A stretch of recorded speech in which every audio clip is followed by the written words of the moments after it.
37 years ago, in 1981, I began a very important journey for myself. I left my home country, Bangladesh, for the first time in my life.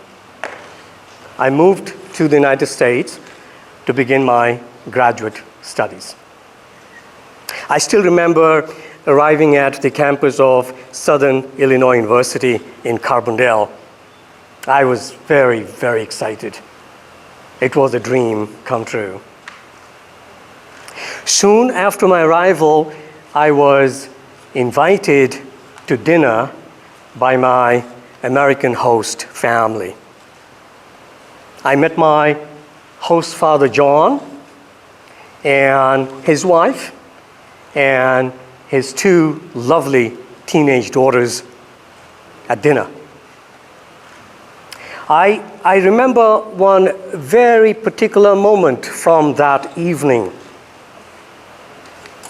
After we had our dinner, John got up and started walking towards the kitchen, and he asked me, Mohammed, would you like to have some coffee? And I quickly said, no, it's okay, thank you very much. But I really wanted that coffee.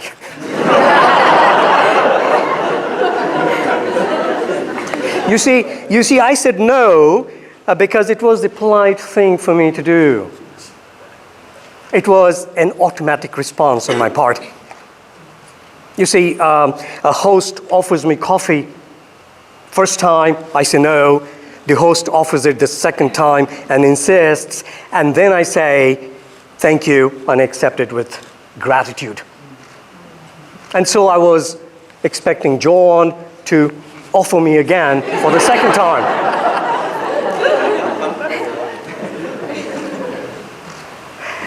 Because I really wanted that coffee.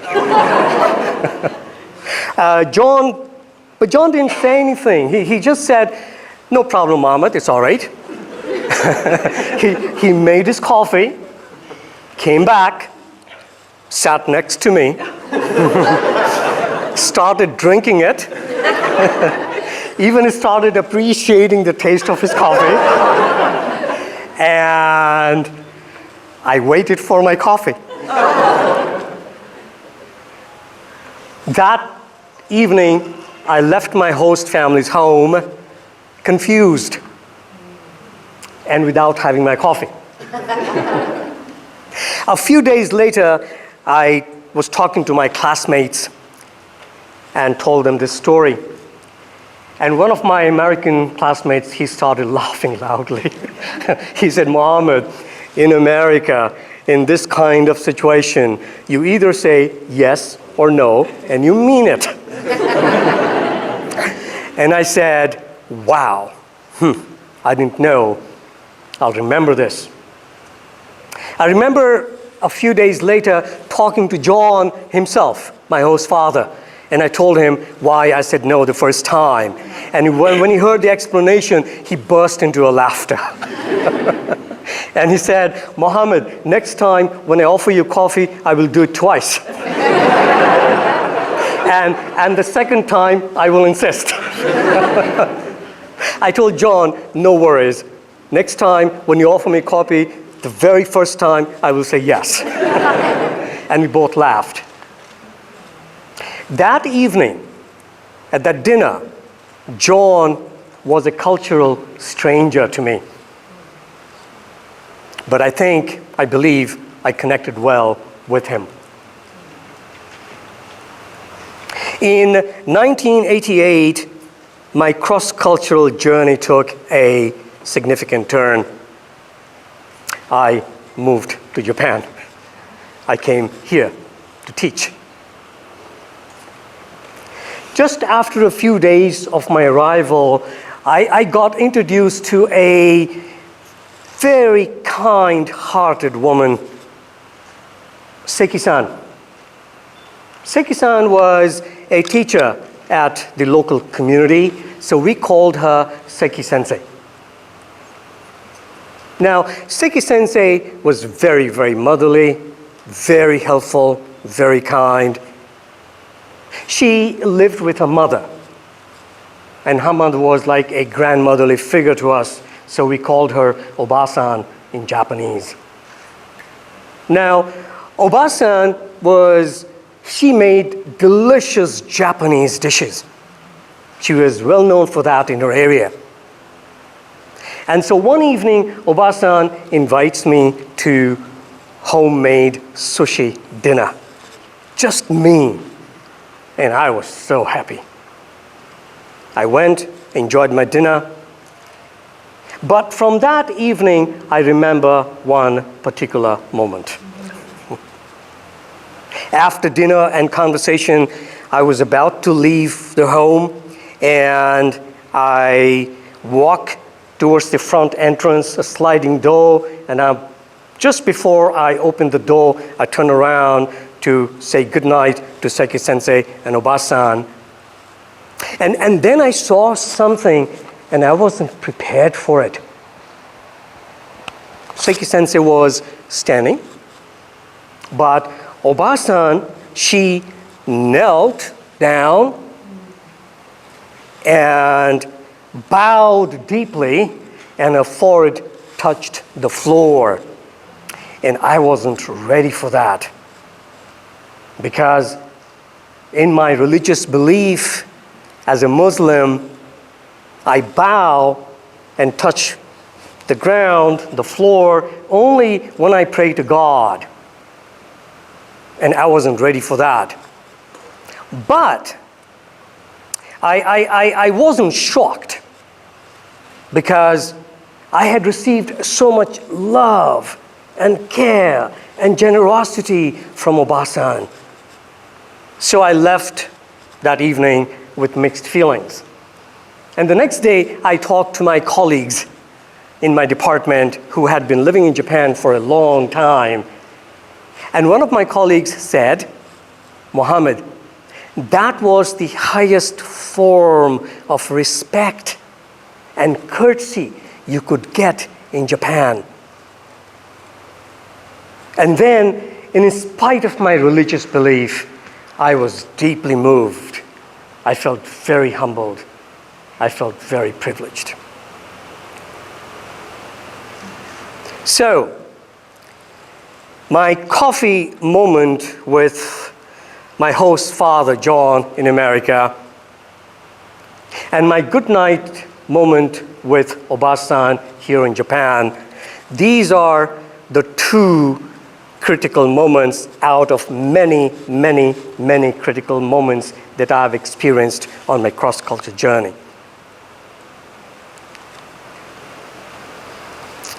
Today, here and now, it's a rare honor for me. It's a rare privilege for me standing in front of you.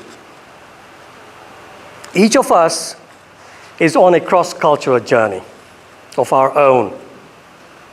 Each of us has crossed national borders. Each of us has crossed cultural boundaries. And I deeply appreciate the opportunity to share an idea with you which I passionately believe in. And it's the belief in the power of connecting with cross-cultural strangers individually. What is a cross-cultural stranger? A cross-cultural stranger is any person we may already know, we may already have interacted with, or we may already have a close relationship. But there is some specific verbal or non-verbal behavior of that person that we are not familiar with. And that behaviors can happen anytime unpredictably. Even a husband and a wife, they feel that they know each other and the two of them are one. may have critical moments when they find themselves to be cultural strangers to each other. I'm married to Shaila. She looks like a Bangladeshi, but she's first generation American. And soon after we got married, Shaila moved and joined me at our house here in Japan. And she came in, she rearranged the entire house, in fact, transformed the whole house. And one evening, she cooked American dishes for me at home for family dinner. And I remember one moment again from that evening. Shaila laid the dishes, American food dishes, and then she said, "Okay, let's light up the candles now." And I said, "Why? We still have the electricity." And as you might have guessed, my ancient Bangladeshi cultural memories kicked in.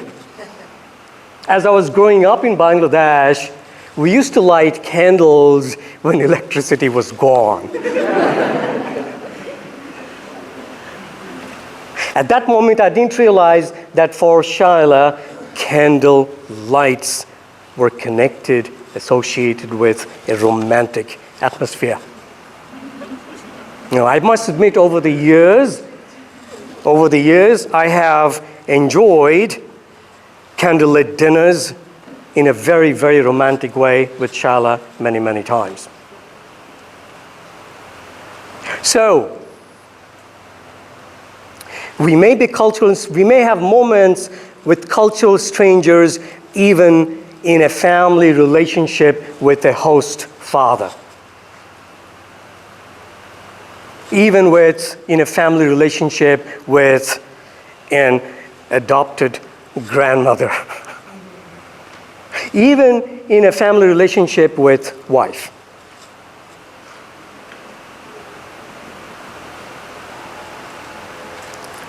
Connecting with cultural strangers. What is connecting? Now, connecting is a psychological process. It may be very short. It may be very, very long. But connecting is a process, and it involves interactions with others.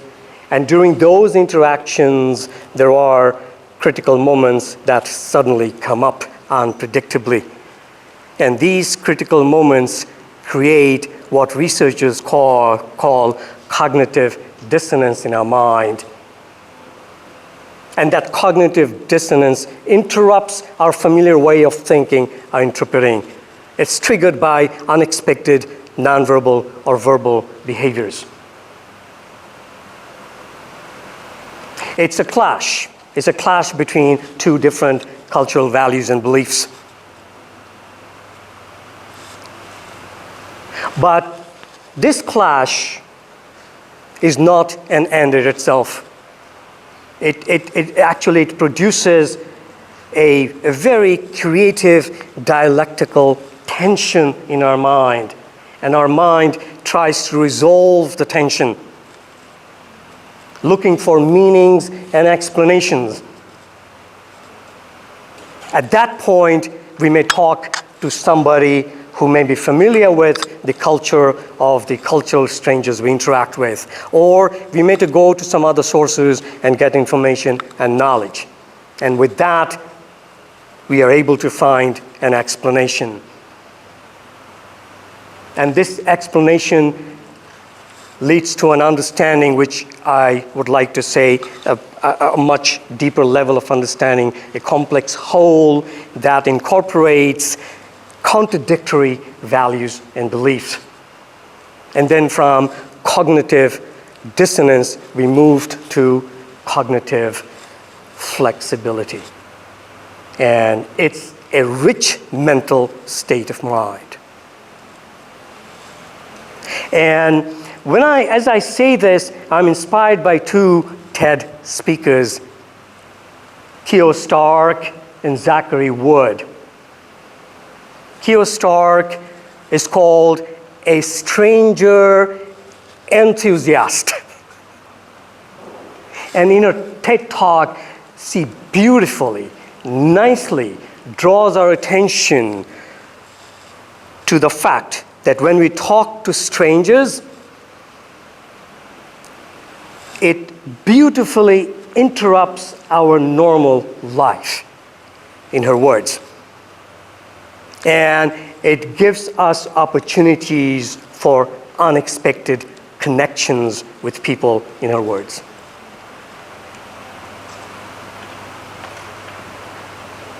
Zachary Wood is called a crusader for dialogue. In his TED Talk, he tells about his experiences and stories of his struggles and attempts to create dialogues across racial divide in America. And he says something which is really powerful. He says, in his words, "We are stronger, not weaker, by engaging with ideas and people we don't agree with."